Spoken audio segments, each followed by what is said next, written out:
we have, we mentioned it last week, but things got changed a little bit about a really amazing story from one of our students that has really went through a lot that she should have never had to go through in life. But at the same time, her story is so powerful, and maybe you guys can relate to it tonight, or maybe you've been through a similar experience, or maybe tonight you might realize some of the things that you've went through in your life. It's like, man, I've been on this side of it.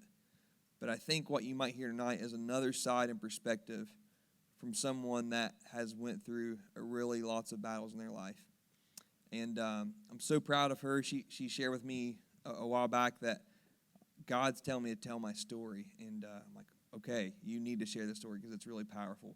So here's what I want to tell you guys. As you guys leave tonight, this week I'll be posting this on YouTube, okay? Probably to get it up there. And if you like, man, my friend needs to hear this, or they've went through something, share it with your friends, okay? Like, get it out there. And like I said, invite your friends to Pulse. So if you didn't invite anybody from last week, invite your friends. Call people. Text people. Does anybody like Snapchat or text in here? Anybody at all? Just quick raise your hand. Don't lie. Come on.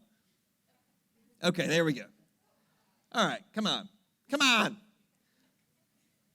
Just send your friends a quick message like, hey, we're having Pulse tonight, 5 to 7:30, be there. I'll pick you up if you want me to, whatever, Mom will do it. You know, like something like that. Maybe don't say it like that, but, or you could say it like that. Anyways, just message him. Talk to him at school. Get him here. Right? Okay. So, at this time, I'm going to invite this young lady up. This is Tori Staggs. So, if you guys will make her welcome. Woo! All right. So, listen. This is, as a pastor, I've done this since I was 18 years old, preaching in front of people. And I still get sick and nervous.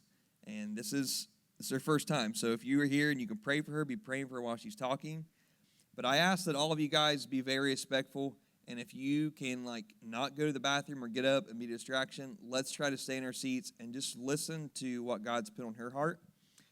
Super proud of her, and I know that she's going to bless you. So if you guys want to just extend a hand forward to pray for her right now, I'm going to just pray over here real quick. Lord, I just thank you, God, for Tori, Lord, my sister, Lord. I just pray that, Father, you bless her abundantly through this message, Lord. Speak to her and speak to her heart, Lord. Let her have freedom up here. And I pray that anything that the enemy's trying to distract her and make her nervous, Lord, I pray that you remove every anxious thought right now and give her peace in her heart. But God, give her boldness, Lord, and authority that she is your daughter. Lord, I just give her the passion she needs. Lord, anything she needs to share that maybe it just comes in her mind, Lord, just flood it, Lord. God, give her peace right now.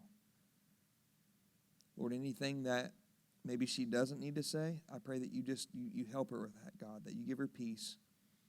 And God, just have your way. In Jesus' name, amen.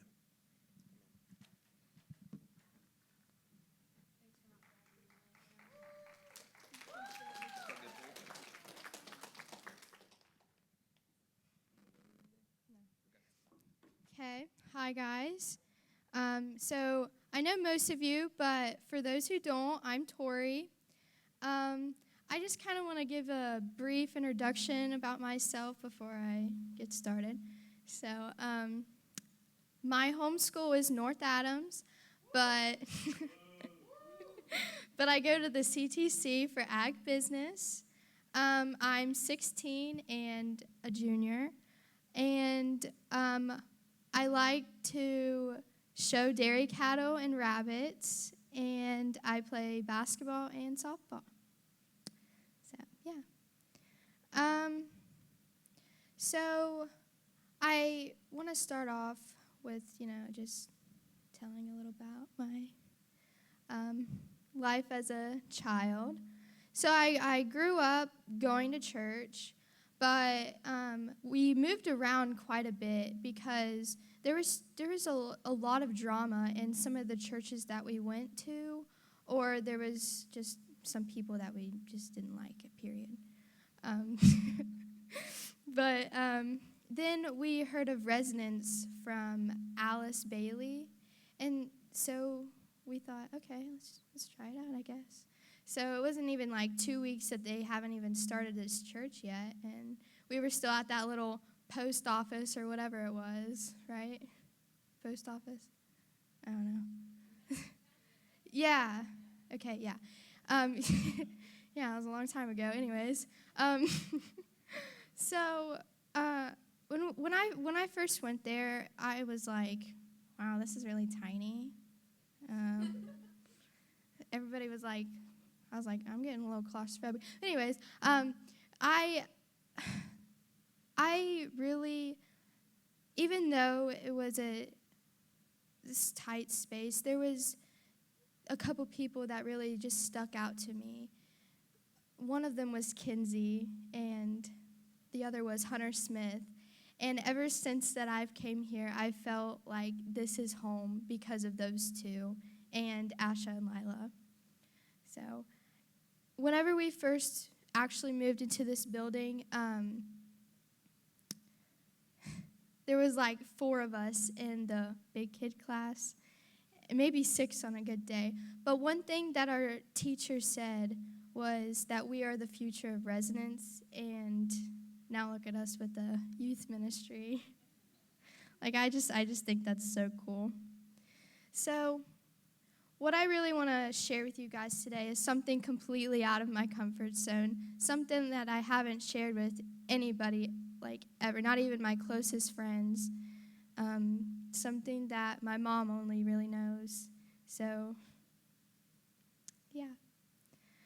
So a couple Sundays ago, I was just sitting in church, and there was something that Aaron said that really spoke to my heart.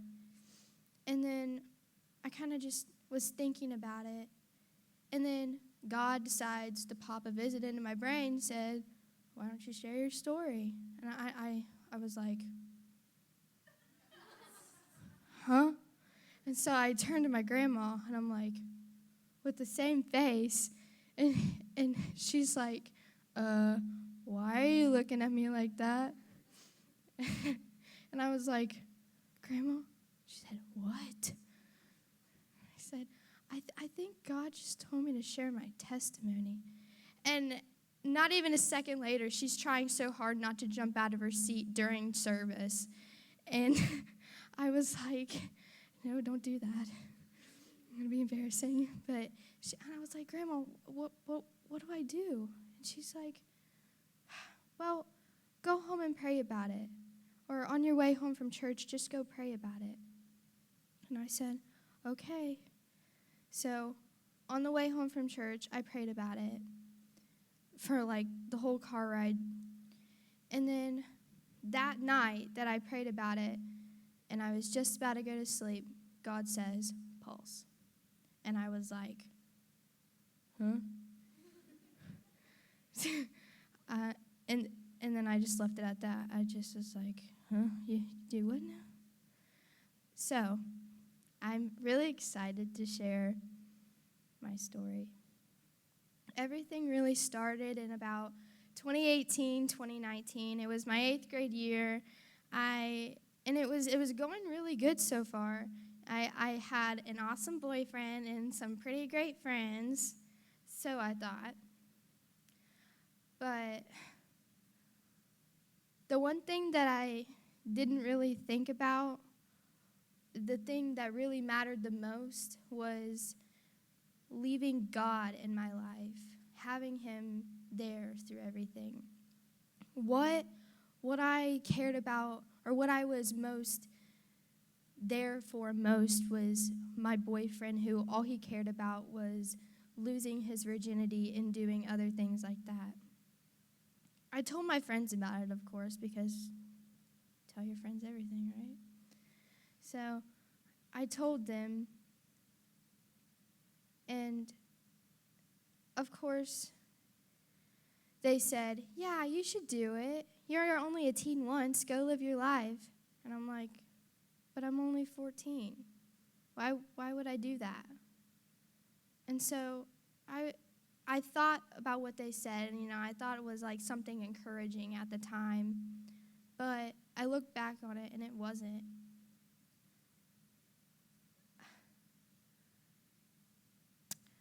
I didn't lose my virginity because I knew what better. And my friends were a little disappointed in me, and I was fine with it because there's something about that that's just not right. At the age of 14, you're just not supposed to do that. So school ended and summer started, and me and my boyfriend hung out like every day, but it wasn't a healthy relationship whenever we hung out. It was more of him yelling at me and him taking my phone and not letting me talk to any of my friends, blocking all my friends off of Snapchat, and getting mad at me whenever I went to go hang out with my friends.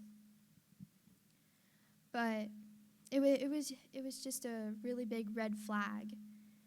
And I thought he was doing it because he cared about me, but he really wasn't, because there was one day that he left his phone unlocked, and I was just being Snoopy and got on it, and he was cheating on me with another girl from his school. And it broke me. It absolutely just broke me. Like, I didn't say anything until a couple weeks later when fair started. That was probably the worst possible week of my life. Like, I hadn't talked to any of my friends since school. I wasn't allowed to hang out with them at fair nor talk to them. The only thing I was allowed to do was be with him. So that Friday of fair, he went to go hang out with his friends, and I was stuck in the pig barn feeding his pigs. And so I thought, this is stupid. Why would I do that? So I went to the cattle barn and went to go see my friends, and they were all so happy to see me. But then I saw my boyfriend at the end of the cow barn, and so I was trying not to panic, and I just ran. But while I was running, I bumped right into him. And he started screaming at me, yelling at me, and then it got so bad that he punched me in the face. So my guy friends were actually behind me whenever it happened, like about to throw hands at him, and I kind of just pushed both of them away and said, you know what, it's fine. If he wants to act like that, he can act like that. And so I walked away from my friends and went back with my boyfriend, and he just kept yelling at me. And it was just not healthy at all. But I just want to let everybody know that if you think that you're in the most perfect relationship ever, you're probably not. And if you think it's okay to lose yourself at the age of 13 to 16, you're wrong. Because from my personal experience with that, why would you want to lose yourself to somebody who's mentally abusive and physically abusive? It's just not right. And I want everybody to know that, yes, relationships can be amazing, beautiful, strong, powerful, and just amazing. But when you're in a relationship like that, why would you do that to yourself? That's just my opinion. But you have to figure that out for yourself. You have to find the one. And if that means that you have to take time, then take time. Don't rush yourself into something that's going to lead to verbal and physical abuse. And I want you all to ask yourself, if you're in a relationship or anything, am I really with that right person? Do I even need a relationship right now? Am I right with God? And the most important, in my opinion, is, am I truly in a loving Christian relationship? So that's what I want you guys to ask yourself. In 1 Corinthians 13:4-8, it says, "Love is patient, love is kind. It does not envy, it does not boast. It is not proud, it does not dishonor others. It is not self-seeking, it is not easily angered. It keeps no record of wrongs. Love does not delight in evil, but rejoices with the truth. It always protects, always trusts, always hopes, always perseveres. Love never fails." So I want everybody to go home and pray about their relationship now or their future relationship, because nobody wants to be a part of that. So that's not where it ends. So the next day after everything that happened with my boyfriend, it was the last day of fair, and me and my dad were supposed to have like a little daddy and daughter's day. No, it wasn't that cute kind. It was more, let's go to the gym and work on basketball kind. And I was like, oh boy. But he got called into work that day, and so we didn't end up going. So I was like, you know what, free day. Let's go hang out with some friends, not tell my boyfriend. So instead, I went to my friend's house, and the next day, we actually had soccer the next morning. And around 8:20, I was like, oh my God, I left my running shoes at home. Morgan's gonna kill me. So I was like, okay, I gotta call Dad, tell him to bring my running shoes. So I call him. I was like, hey, Dad, kind of forgot my running shoes. Why did you do that? You know Morgan's gonna be mad at you. Yada, yada, yada. And so he's like, I'm just kidding. I'll bring him. I was like, all right. And then, And then whenever I said bye, he said, bye, love you. And I was like, that's weird. He never says love you or anything over the phone. I was like, it's kind of weird, but okay, love you too. So that night, I didn't think anything was going to happen. I had no worry at all in the world of anything. And then around 11 o'clock, I put my phone down, and not even a minute later, my best friend's mom at the time slams the door open, and she says, Tori, get your stuff. We got to go to the hospital. Something really bad happened to your dad. And as a 14-year-old, you're like, what in the world? Okay. I mean, I hope he's okay. Like, in my mind, I thought that he was in a bad car accident or something.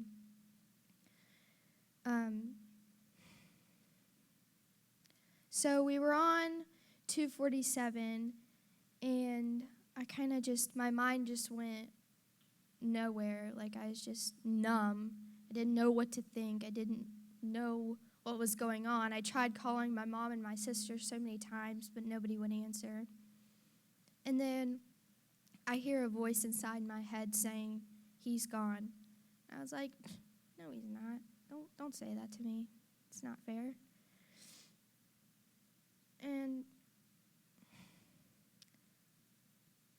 so we got to the hospital, and I jumped out of the car really quickly, and my grandpa and my older cousin was sitting at the front waiting for me, and I'm running to my grandpa, and I'm like, Papa, what's going on? And he's like, just come with me. And I'm like, he's grabbing me, and I'm like, no, get off me. What's going on? Like, this is not cool.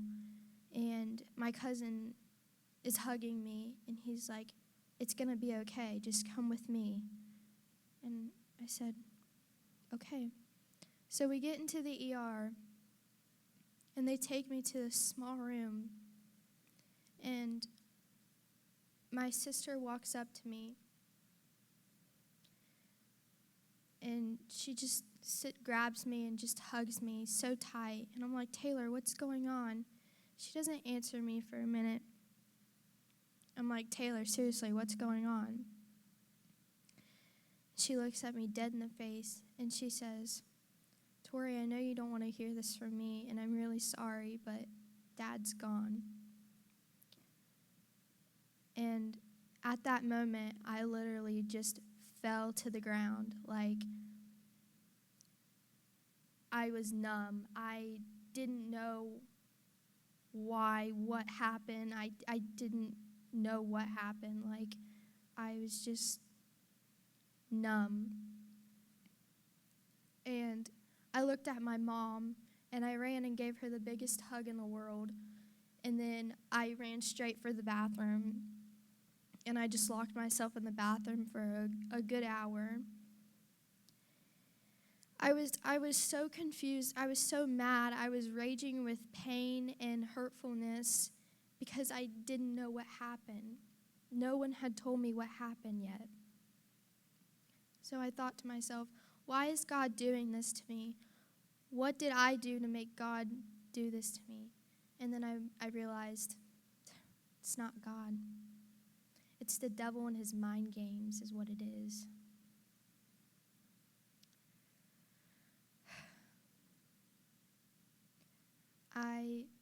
And as a 14-year-old, losing a parent, not only a parent, but your best friend, it hurts. And it's horrible.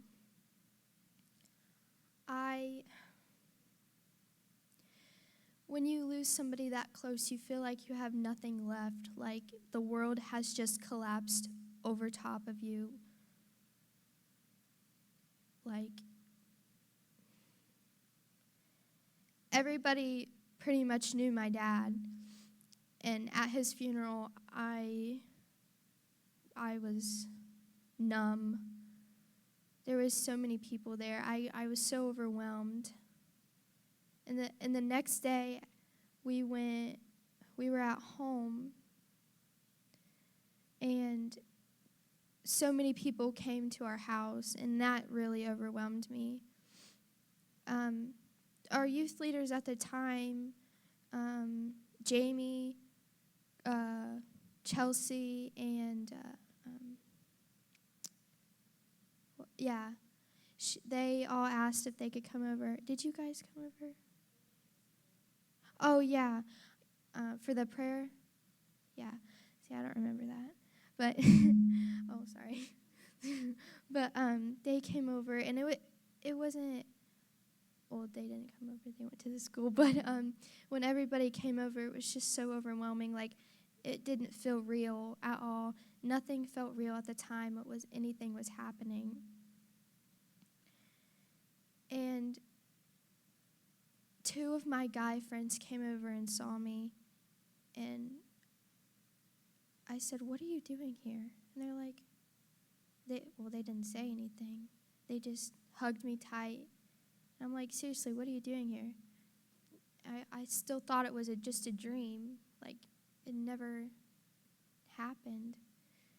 And they're like, Tori, we're here for your dad and you. And I'm like, no, that didn't happen. This didn't happen. But it did. And they stayed with me for most of the day. That's what true friends are right there. So,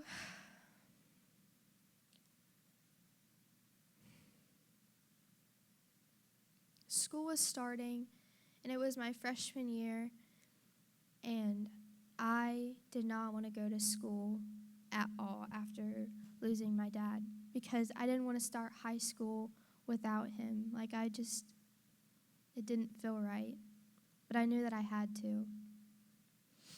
But as the school year went on for a little bit, it wasn't awful, but I didn't want to go into school and people look at me and feel sorry for me and just tell me how much they care. I don't like it when people do that. I mean, I know that they're caring, but I didn't want to go into school feeling like I had nothing left. A couple months went by very slowly, and I just lost it. I didn't hardly say anything anymore to anybody. I was broken and depressed and anxious. I didn't want to go to school, so I stayed home a lot, and I stressed ate, and I was just lost. Like, I didn't do anything anymore. I wasn't Tori anymore. So my mom finally realized what was actually going on, and she decided to give me some help. So she took me to a Christian therapy place, and I was like, Mom, no, I don't want to go here. And she's like, well, we have to. So I went, and my therapist diagnosed me with PTSD, depression, and anxiety. And she put me on medicine for it. I actually just got off my medicine, so yay.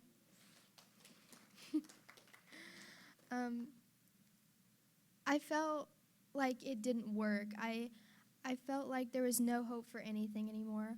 I was broken into so many pieces. And I went home from therapy that day, and I just broke down. Like, there was nothing for me left. Like, that didn't help at all.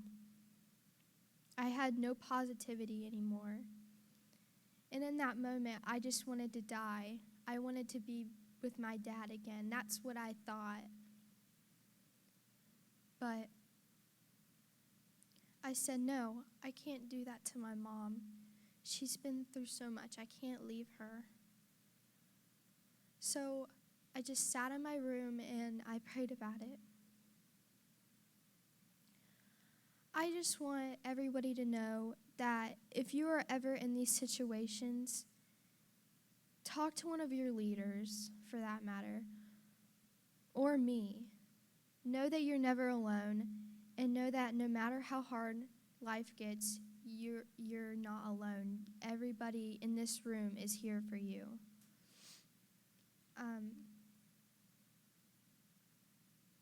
Everybody should love their self.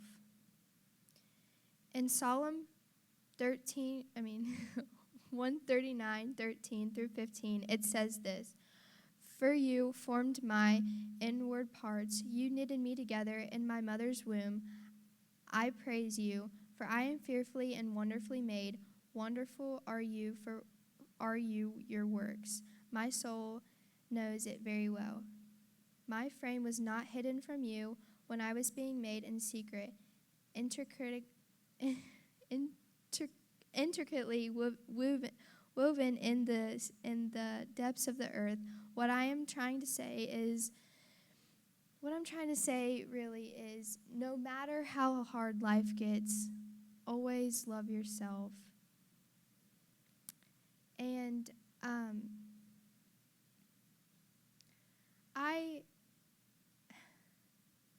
I have a really awesome song that I think will inspire you guys like it did me.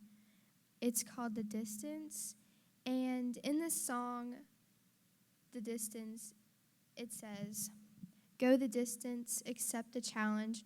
For every battle that's before you, hope's not lost. It's found on a cross, and all the strength to push on through.